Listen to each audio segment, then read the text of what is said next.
유튜브에서 광고를 없애려면 돈을 내고 유료 구독을 해야 합니다. 물론 구독하지 않고도 광고를 보지 않는 방법은 있습니다. 바로 광고 차단기를 이용하는 건데요. 지난해부터 유튜브는 광고 차단기 단속을 강화하고 있어요. 최근에는 웃지 못할 해프닝까지 벌어졌다고 하는데요. 유튜브와 광고 차단기에 쫓고 쫓기는 이야기, 어디까지 왔는지 함께 살펴볼게요. 유튜브 없이 살기 힘든 세상이 됐습니다. 포털 사이트에서 하던 검색은 이제 유튜브에서도 합니다. 텍스트보다 영상을 통해 정보를 얻는 것이 훨씬 편하다는 사람도 늘었어요. 게다가 익숙한 얼굴이 등장해 어려운 내용도 쉽게 설명해주니 누구든 금세 영상에 빠져들게 됩니다. 신뢰가 쌓이면 자연스럽게 구독 버튼을 누르는 나를 발견할 수 있죠. 그런데 얼마 못 가 영상과 나 사이를 방해하는 존재를 알아차리게 됩니다.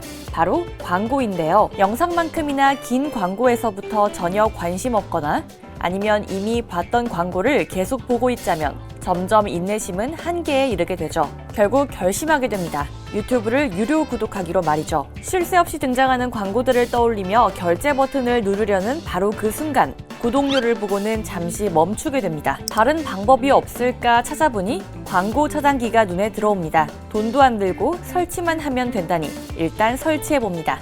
이내 새로운 세상이 펼쳐지고 광고 없는 유튜브 환경이 얼마나 쾌적한지도 알게 되죠. 아무래도 돈 되는 구독 요금제 가입을 떨어뜨릴 소지가 다분한 광고 차단기를 유튜브가 반길 리 없어요. 아마도 오랫동안 눈엣 가시였을 텐데요. 유튜브도 움직이기 시작했습니다. 지난해 5월 유튜브에서 광고 차단기를 이용하는 일부 사용자에게서 경고 문구가 떴는데요. 유튜브는 광고 차단기를 허용하지 않는다고 적혀 있었어요. 이후 더욱더 강력한 조치가 이루어지기도 했어요. 광고 차단기를 실행 중인 사용자에게 영상 3개를 시청하고 나면 영상 재생을 차단하겠다는 일명 삼진아웃 경고 문구를 띄우기 시작했죠. 비교적 최근에는 새로운 대응책이 포착되기도 했는데요. 미국 최대 커뮤니티 레딧에 광고 차단기를 켜고 유튜브를 시청하면 영상 재생 속도가 현저히 느려진다는 사례들이 다수 올라왔어요. 사용자들은 영상이 멈추는 현상이 있다고 한 목소리로 말했어요. 광고 차단기를 끄면 문제는 사라졌다고 하니 유튜브의 대처가 아니었는지 충분히 의심을 살만했죠.